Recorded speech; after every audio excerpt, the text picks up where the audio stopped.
예, 대전 유성갑 출신 조승래입니다.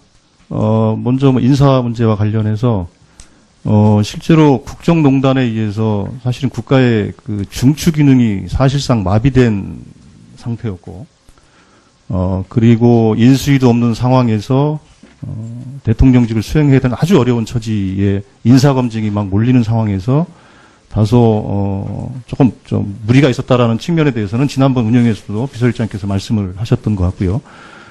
이제 점점 그 인사 시스템이 자리를 좀 잡아 나가는 것 같고, 좀 전에 그 답변 과정에서 그 체크리스트와 관련된 거를 정리를 해서 국민께 이제 공개하는 여부도 검토를 하신다고 그랬는데, 네. 그 인사 과정의 투명성을 확보하기 위해서 어떤 준비를 하고 계신지 간단히 설명을 좀 부탁드리겠습니다. 예, 저희가 인사추천위원회를 하면서 풀이 좀 부족하지 않느냐는 지적을 받았고, 조금 늦어지고 미리미리 계획을 세우지 못하지 않느냐 하는 국회 지적에 따라서 지금 자문회의를 구성 중에 있고요. 그리고 앞서 말씀 주신 그 인사 체크, 검증 체크 항목은 저희가 공개하는 것을 검토하고 있는 이유는 그것을 공개해서 또 본인 스스로 후보자에 추천된 분이 본인 스스로 좀 검증할 수 있는 이런 계기가 됐으면 하는 생각에 지금 공개 여부를 검토 중에 있습니다.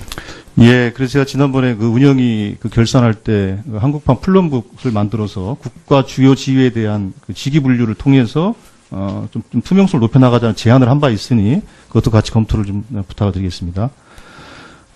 이제 문재인 정부가 출범한 지 6개월입니다.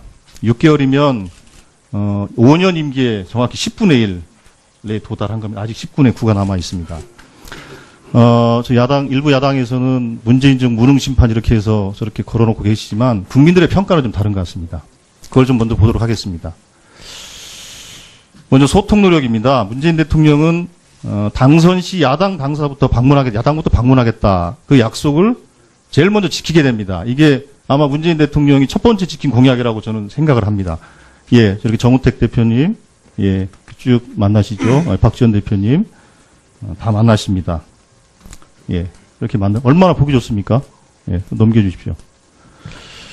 그리고 나서 5월 19일 날 취임 열흘 만에 5당의 원내대표를 청와대에 초청해서 저렇게 환담을 나누고 협조를 요청합니다.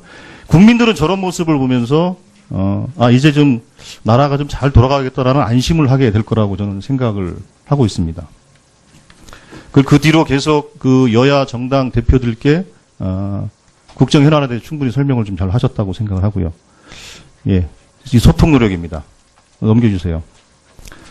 그 다음에 경제 부분입니다. 얼마 전에 그 경제 성장률 전망치를 0.4%로 상향을 했는데, 이거는 아마도 그 국민들이 가졌던 그 경제에 대한 불안감이 다소 해소가 되고 뭔가 좀 심리적 안정감들이 훨씬 더 많이 생겼던 결과라고 보고 있습니다.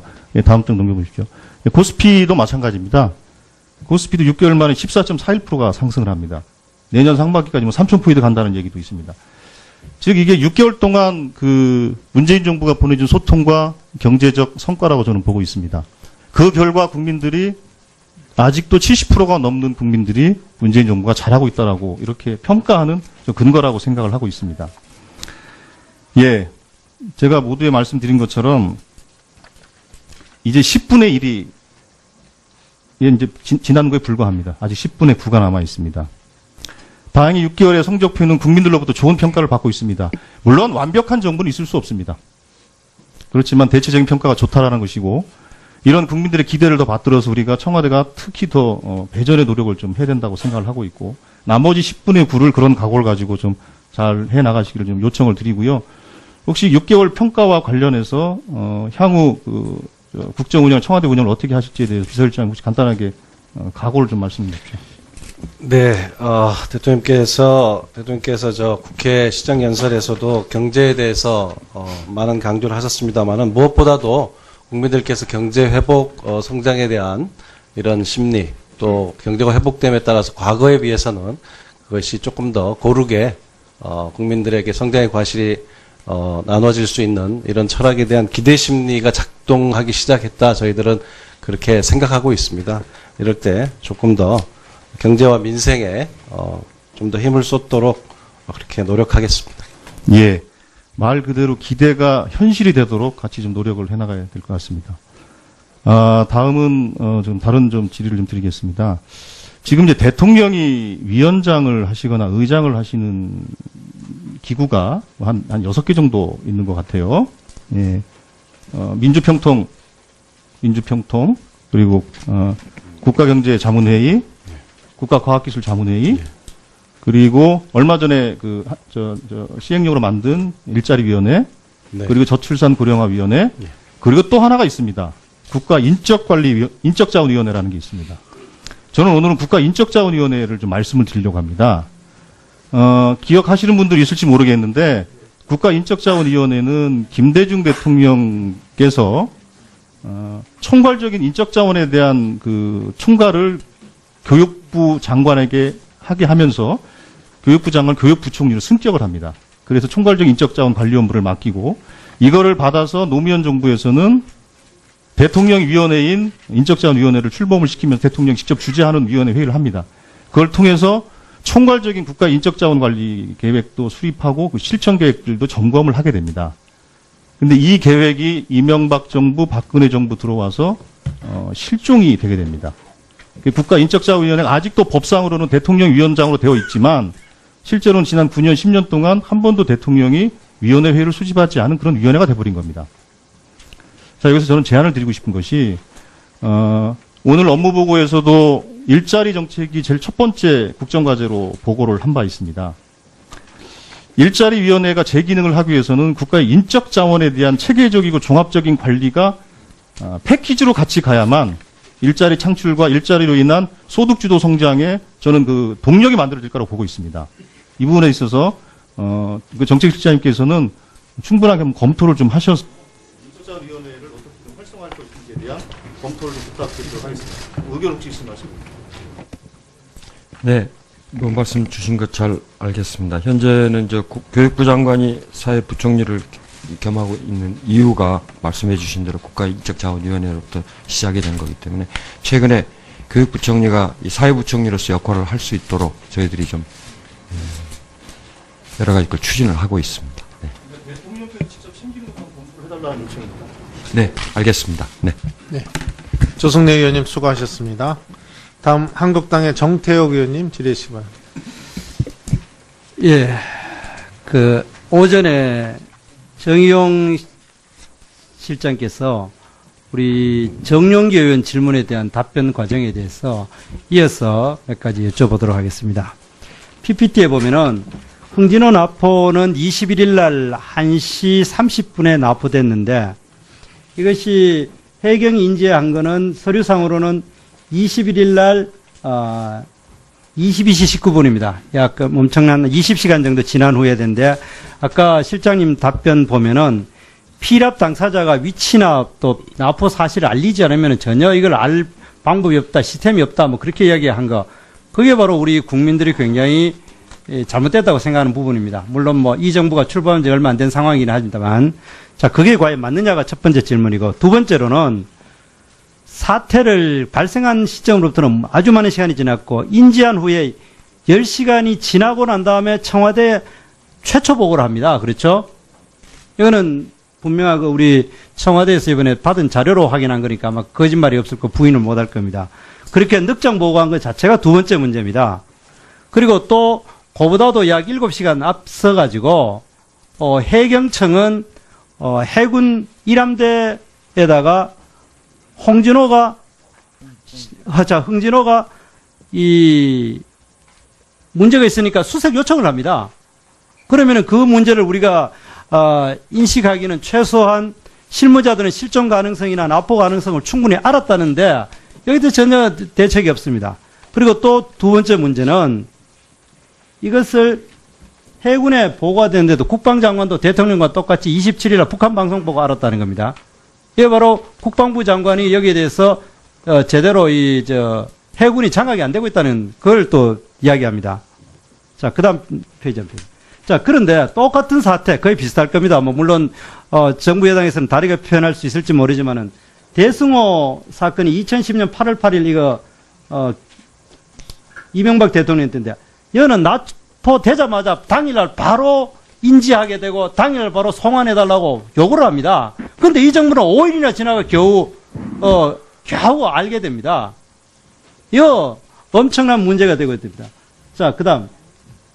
그리고 또 똑같이 10월 24일 날 아까 그 안보실장께서 처음 보고받았다 이야기 하셨죠? 이것 자체도 엄청난 문제죠. 10월 21일 날, 이제 22시 19분에 사실 그 해경청은 이 사태를 파악했는데도 불구하고 안보실장께서 안보를 총괄 책임지는 안보실장께서 최초 인지한 시점이 24일 날 아까 시간은 이야기 안 했는데 얼마나 늦었습니까? 그래 놔놓고 실제로 대응한 게 뭡니까?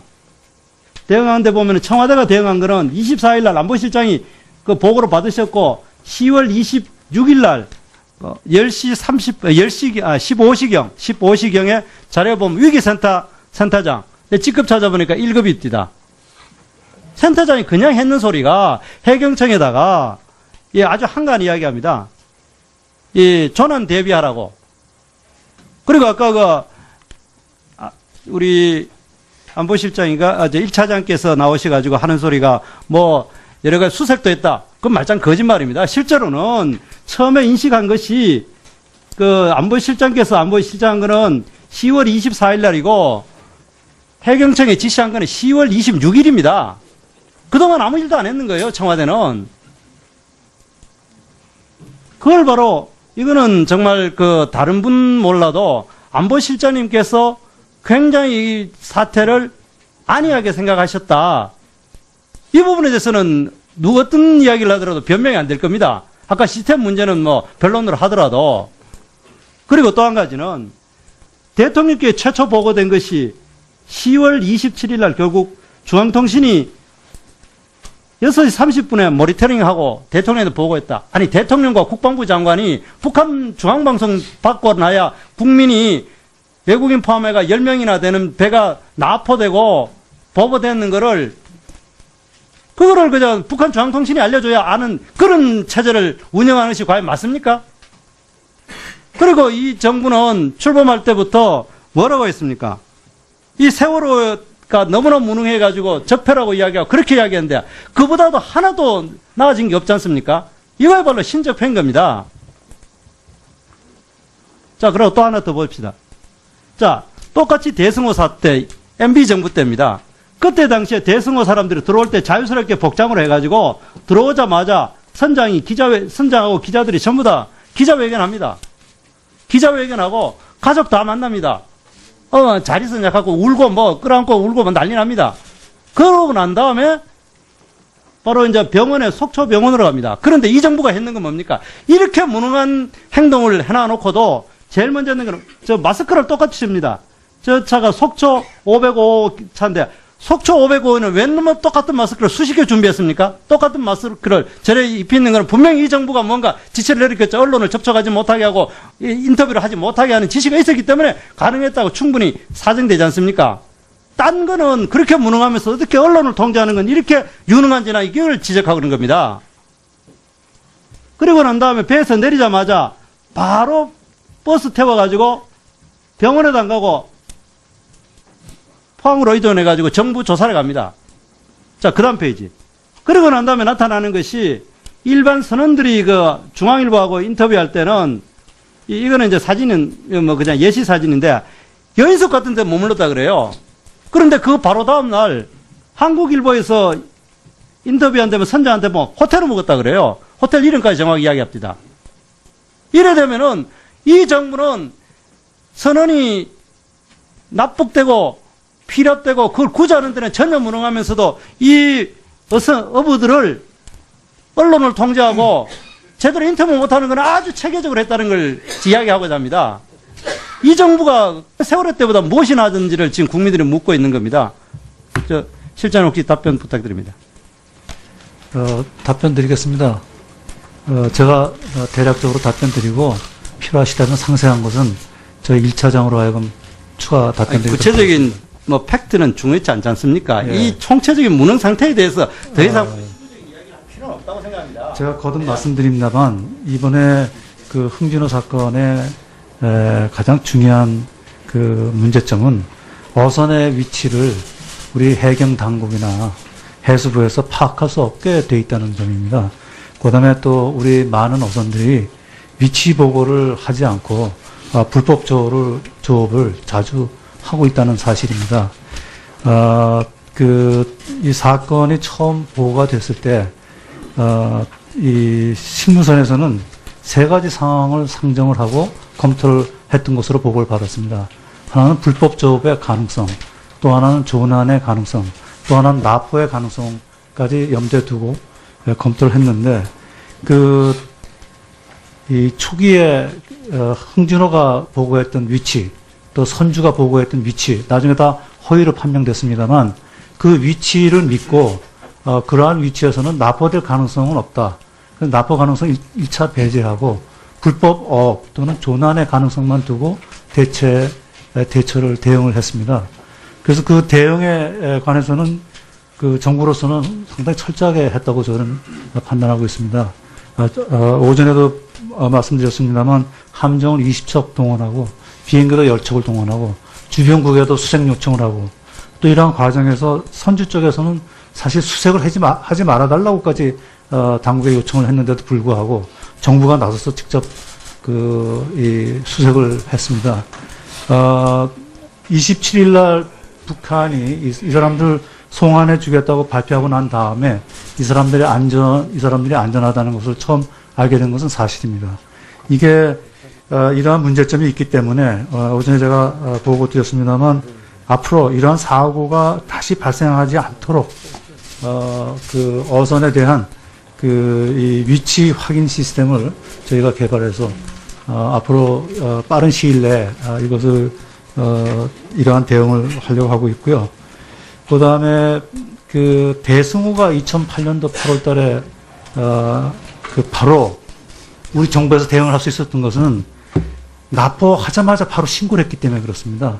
흥진호도 또 북한에 납포하면서 또 흥진호가 저희가 아직 더 좀 더 수사를 해봐야 알겠습니다만 그 북한 경비정이 나타나니까 남쪽으로 상당 한 1시간 이상 도주를 시도를 했던 것 같습니다. 충분히 남쪽 우리 정부에다 신고를 할 수 있었는데도 불구하고 끝까지 그걸 안 한 겁니다. 위치 보고도 안 하고.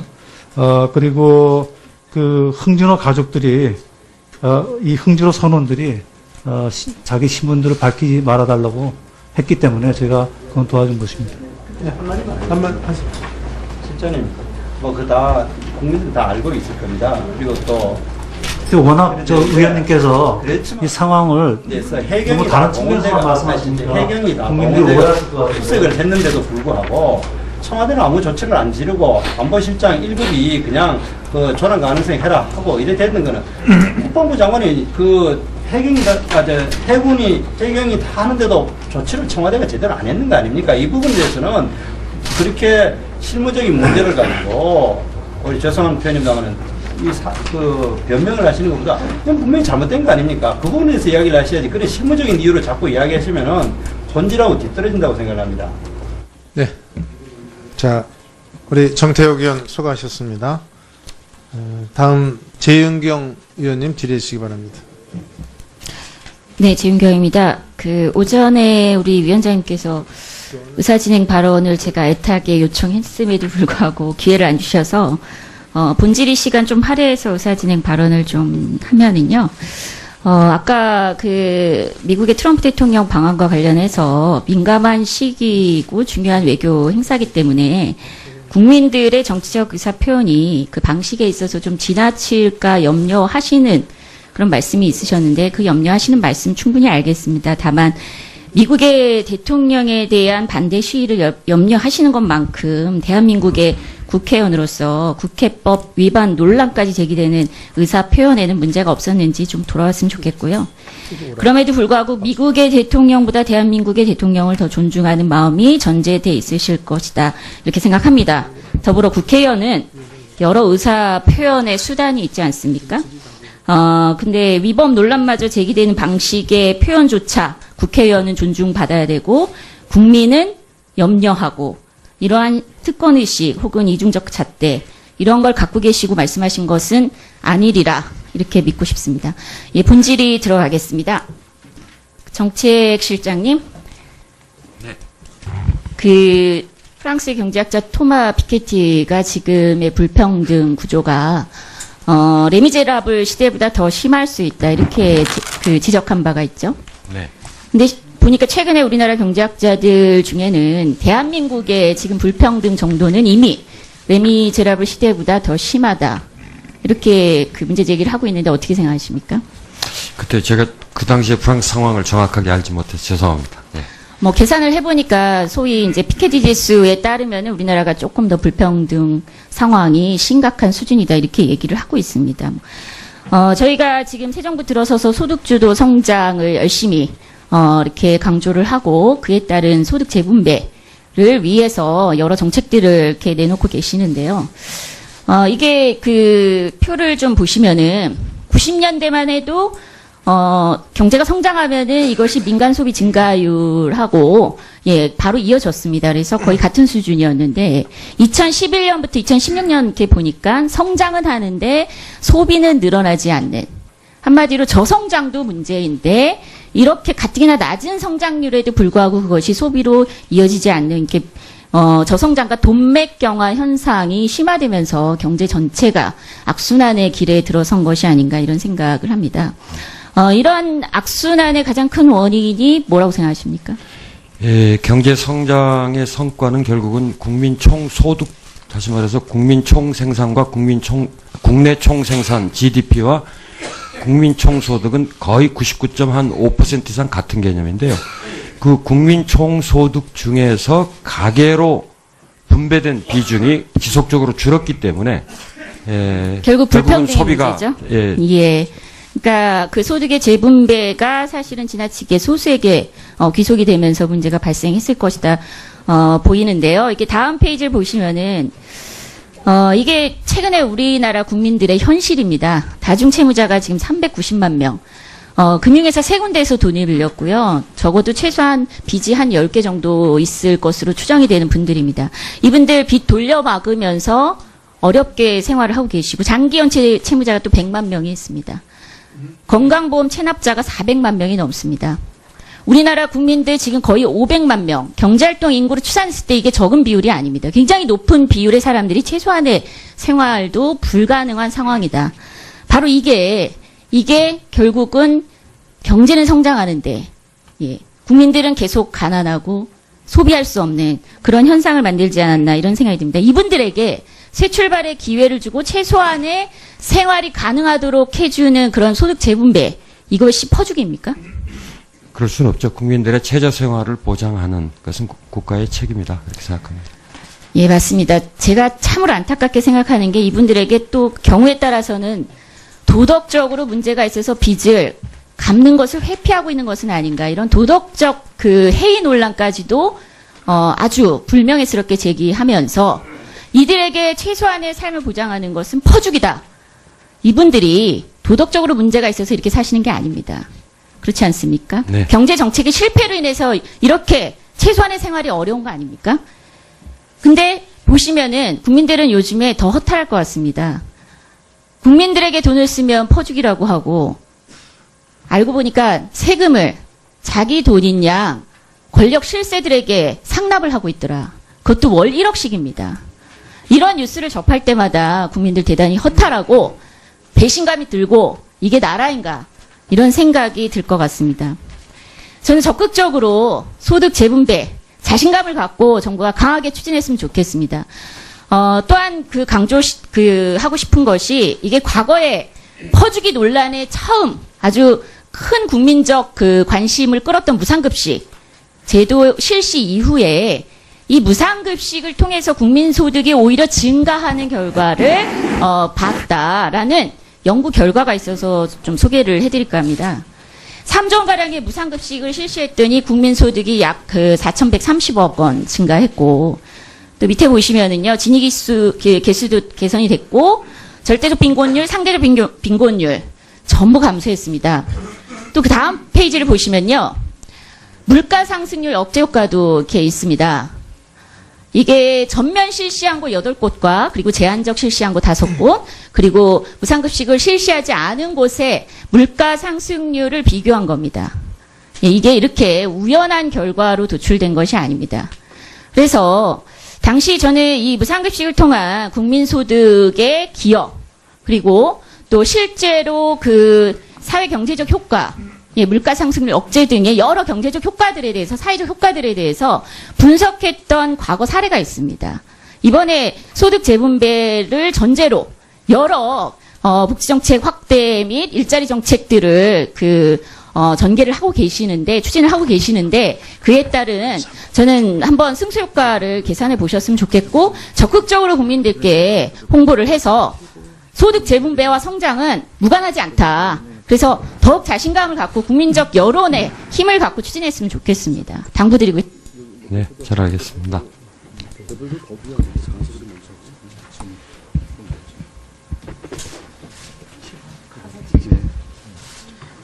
예, 질의 다 하신 거죠? 재경기 의원님 수고 많으셨습니다. 예, 다음은 국민의당 김경진 의원님 질의하시겠습니다. 예. 김경진 의원입니다. 인사수석님.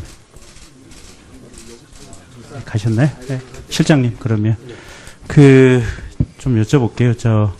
이제 현 정부 들어서 이 고위 공직자 낙마자 관련된 질문을 드리려고 하는데요.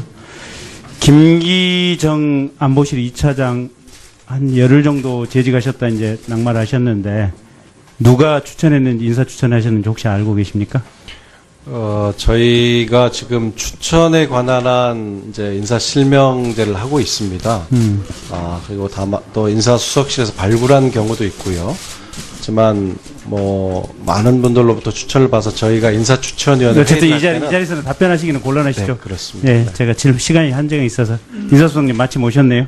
수석님, 안경환 법무부 장관 후보자는 혹시 누가 추천하셨는지 답변하실 수 있습니까? 네, 인사수석입니다. 네. 죄송하지만 인사 추천을 한 사람들은 저희는 물론 인사 추천 역시 시스템에서는 이 자리에서 답변은 못 하시는 거죠? 이 자리에서 답변하기는 좀 곤란합니다. 네. 조대엽 고용노동부 장관 후보자도 어느 분인가는 추천을 하셨을 터인데 이 자리에서 답변을 못 하시겠죠? 네, 추천하시는 분도 있고 저희 인재 그다음에 포대도 이유정 있습니다. 네. 헌법재판관 후보자 역시 누군가는 추천을 하셨을 텐데 이 자리에서 답변은 못 하실 거고. 네, 죄송합니다. 박성진 중소벤처기업부 장관 후보자 역시 어느 분인가는 추천을 하셨을 텐데 이 자리에서 답변하시기는 곤란하실 터이고. 김희수 소장님, 그다음에 지금 이제 목전에 논란되신 홍정학 후보자님인데 혹시 제가 이렇게 한번 질문을 드려볼게요. 네. 어차피 이 안에 계신 분들 중에 아마 추천이 이 내부에서 많이 있지 않았을까 싶은데 이 지금 낙마하신 김기정, 안경환, 조대엽, 박기영, 이유정, 박성진, 김희수까지 추천을 한 2번, 3번 이상 했는데 낙마되신 이 추천인들이 혹시 있으십니까?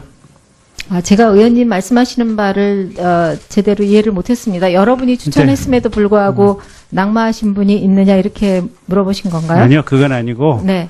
낙마를 한 사람이 지금 6분 정도 계시는데 이분들에 대해서 2번 이상 지금 추천하신 분이 계신지 제가 그냥 편히 말씀드릴게요. 네, 이런 제가 의원님, 수석님, 사실은 인사 후보를 누가 추천했는가에 대해서 저희 내부적으로는 추천 실명제를 실시하고 있으나 실제적으로 인사 관리에 관한 부분은 의원님께도 아시겠지만 공공기관의 정보에 관한 법률에서 인사관리 부분은 공개하지 않도록 그렇게 규정하고 있습니다. 그래서 제가 말씀을 드리기 어렵고. 수석님, 네. 제가 질문 시간이 7분밖에 없으니까 그냥 제 얘기 드리겠습니다. 네.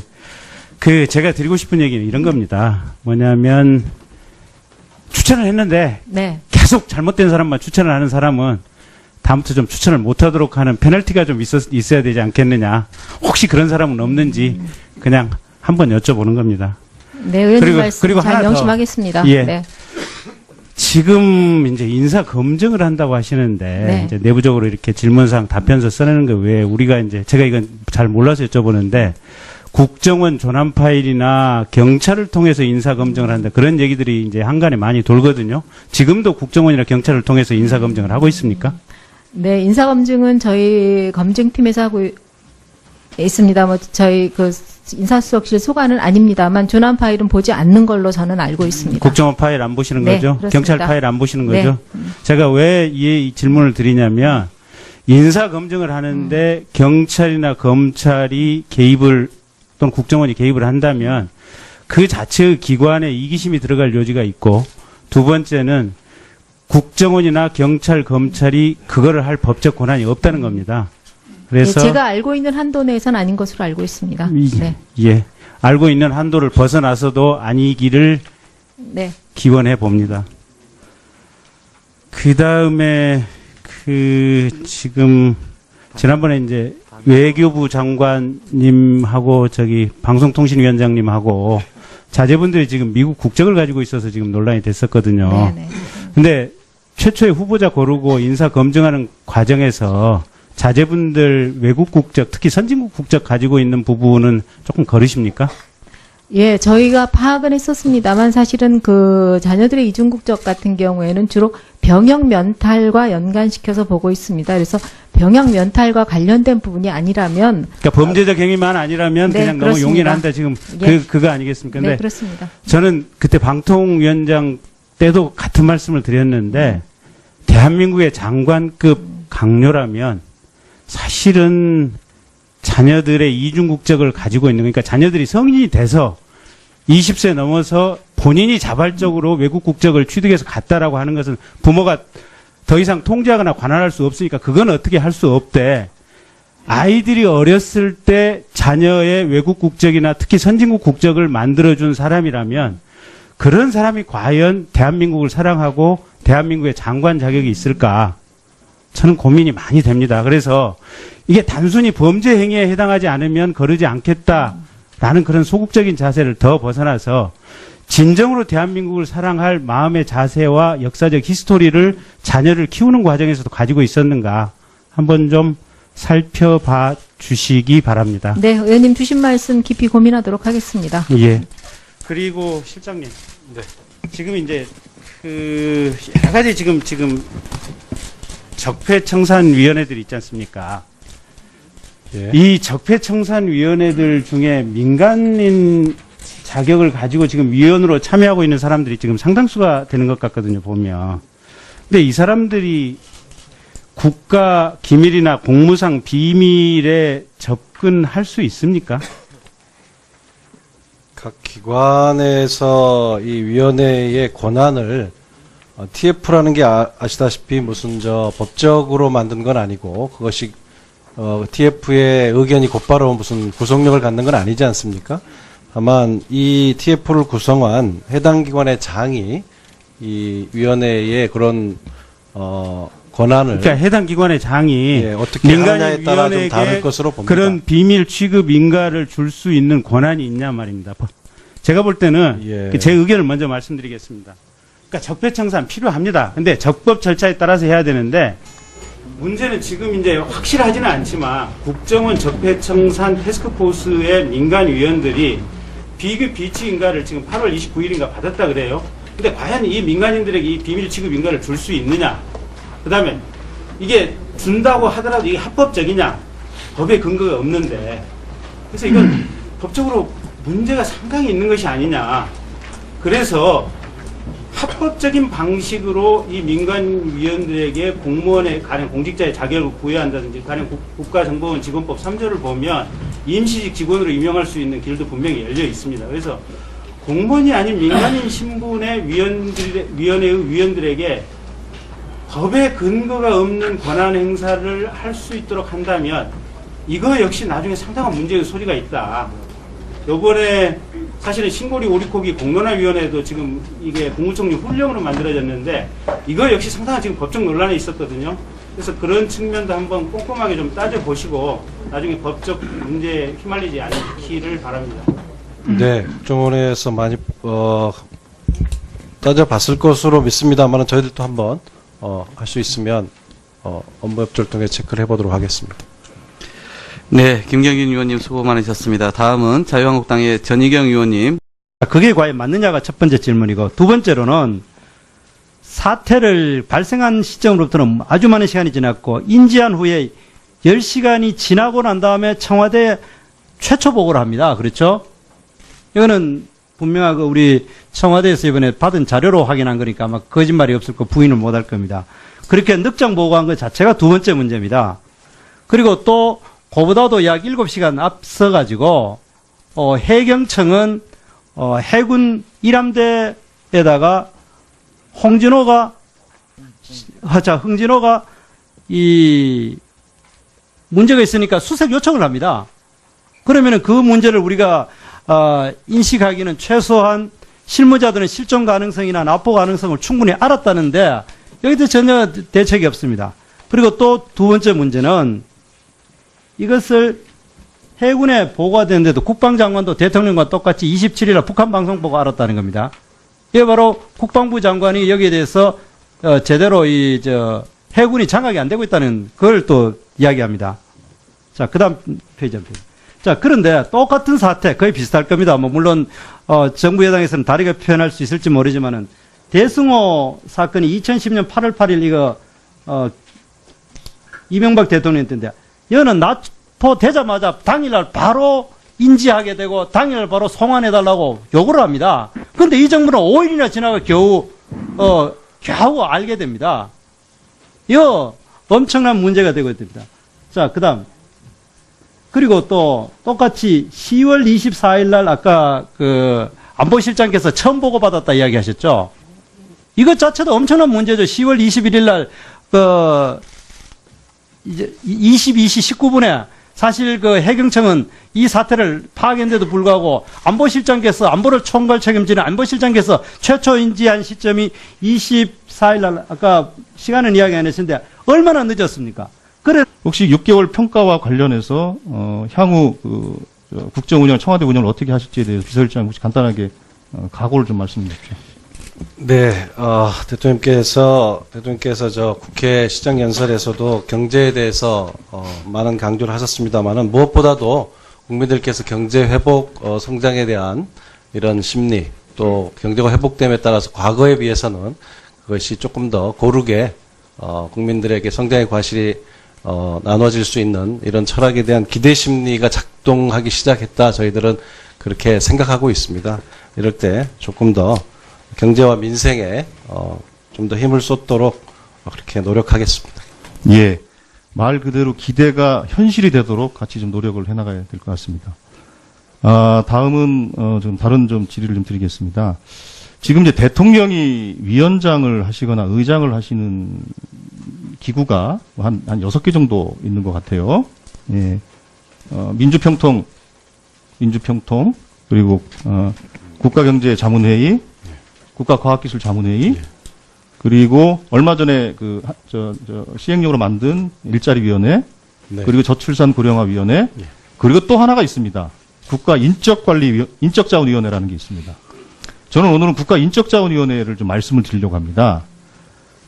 기억하시는 분들이 있을지 모르겠는데, 국가인적자원위원회는 김대중 대통령께서, 총괄적인 인적자원에 대한 총괄을 교육부 장관에게 하게 하면서, 교육부 장관 교육부총리로 승격을 합니다. 그래서 총괄적인 인적자원 관리 업무를 맡기고, 이거를 받아서 노무현 정부에서는 대통령 위원회인 인적자원위원회를 출범을 시키면서 대통령이 직접 주재하는 위원회 회의를 합니다. 그걸 통해서 총괄적인 국가 인적자원 관리 계획도 수립하고 그 실천 계획들도 점검을 하게 됩니다. 근데 이 계획이 이명박 정부, 박근혜 정부 들어와서 실종이 되게 됩니다. 국가 인적자원 당사부터 야당부터 방문하겠다. 그 약속을 제일 먼저 지키게 됩니다. 이게 아마 문재인 대통령이 첫 번째 지킨 공약이라고 저는 생각을 합니다. 예, 저렇게 정우택 대표님, 예, 쭉 만나시죠. 박지원 대표님, 다 만나십니다. 예, 이렇게 얼마나 보기 좋습니까? 예, 넘겨주십시오. 그리고 나서 5월 19일 날 취임 열흘 만에 5당의 원내대표를 청와대에 초청해서 저렇게 환담을 나누고 협조를 요청합니다. 국민들은 저런 모습을 보면서 이제 좀 나라가 좀 잘 돌아가겠다라는 안심을 하게 될 거라고 저는 생각을 하고 있습니다.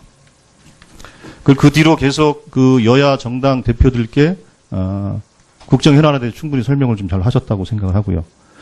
예, 이 소통 노력입니다. 넘겨주세요. 그 다음에 경제 부분입니다.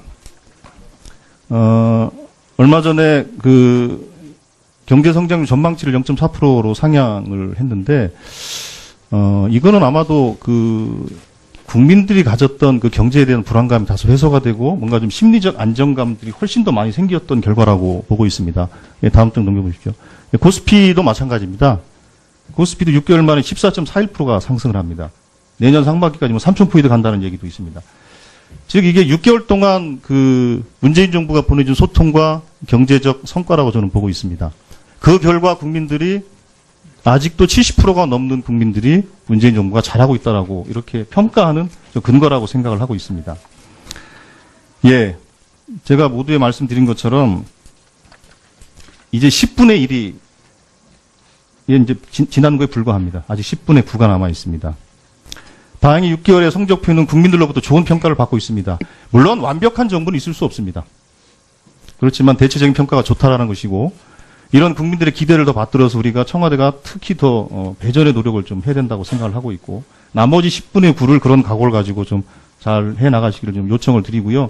위원회가 아직도 법상으로는 대통령 위원장으로 되어 있지만 실제로는 지난 9년, 10년 동안 한 번도 대통령이 위원회 회의를 수집하지 않은 그런 위원회가 돼버린 겁니다.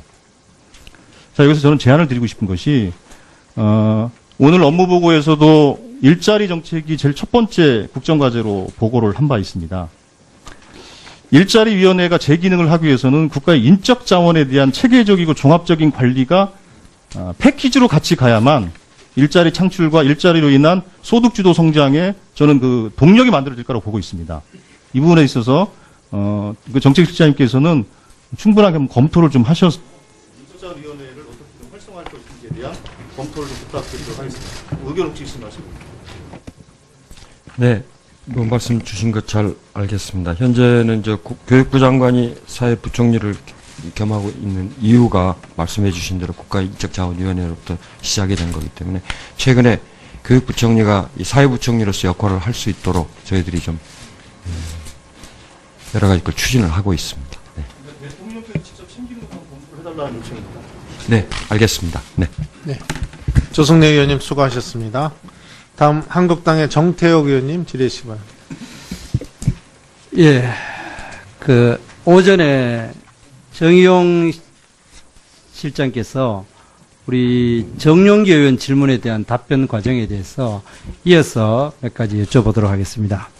PPT에 보면은 흥진호 납포는 21일 날 1시 30분에 납포됐는데 이것이 해경이 인지한 거는 서류상으로는 21일 날 22시 19분입니다. 약 엄청난 20시간 정도 지난 후에 된데 아까 실장님 답변 보면은 피랍 당사자가 위치나 또 납포 사실을 알리지 않으면 전혀 이걸 알 방법이 없다, 시스템이 없다, 뭐 그렇게 이야기한 거.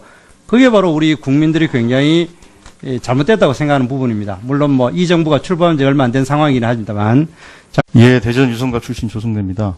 먼저 뭐 인사 문제와 관련해서 실제로 국정농단에 의해서 사실은 국가의 그 중추 기능이 사실상 마비된 상태였고, 그리고 인수위도 없는 상황에서 대통령직을 수행해야 되는 아주 어려운 처지에 인사검증이 막 몰리는 상황에서 다소 조금 좀 무리가 있었다라는 측면에 대해서는 지난번 운영에서도 비서실장께서 말씀을 하셨던 것 같고요. 이제 점점 그 인사 시스템이 자리를 좀 잡아 나가는 것 같고, 좀 전에 그 답변 과정에서 그 체크리스트와 관련된 거를 정리를 해서 국민께 이제 공개하는 여부도 검토를 하신다고 그랬는데, 네. 그 인사 과정의 투명성을 확보하기 위해서 어떤 준비를 하고 계신지 간단히 설명을 좀 부탁드리겠습니다. 예, 저희가 인사추천위원회를 하면서 풀이 좀 부족하지 않느냐는 지적을 받았고 조금 늦어지고 미리미리 계획을 세우지 못하지 않느냐 하는 국회 지적에 따라서 지금 자문회의를 구성 중에 있고요. 그리고 앞서 말씀 주신 그 인사 체크, 검증 체크 항목은 저희가 공개하는 것을 검토하고 있는 이유는 그것을 공개해서 또 본인 스스로 후보자에 추천된 분이 본인 스스로 좀 검증할 수 있는 이런 계기가 됐으면 하는 생각에 지금 공개 여부를 검토 중에 있습니다. 예, 그래서 제가 지난번에 그 운영이 그 결산할 때 그 한국판 플럼북을 만들어서 국가 주요 지위에 대한 그 직위 분류를 통해서 좀 투명성을 높여나가자는 제안을 한 바 있으니 그것도 같이 검토를 좀 부탁을 드리겠습니다. 이제 문재인 정부가 출범한 지 6개월입니다. 6개월이면 5년 임기에 정확히 10분의 1에 도달한 겁니다. 아직 10분의 9가 남아 있습니다. 일부 야당에서는 문재인적 무능 심판 이렇게 해서 저렇게 걸어놓고 계시지만 국민들의 평가는 좀 다른 것 같습니다. 그걸 좀 먼저 보도록 하겠습니다. 먼저 소통 노력입니다. 문재인 대통령은 당선 시 야당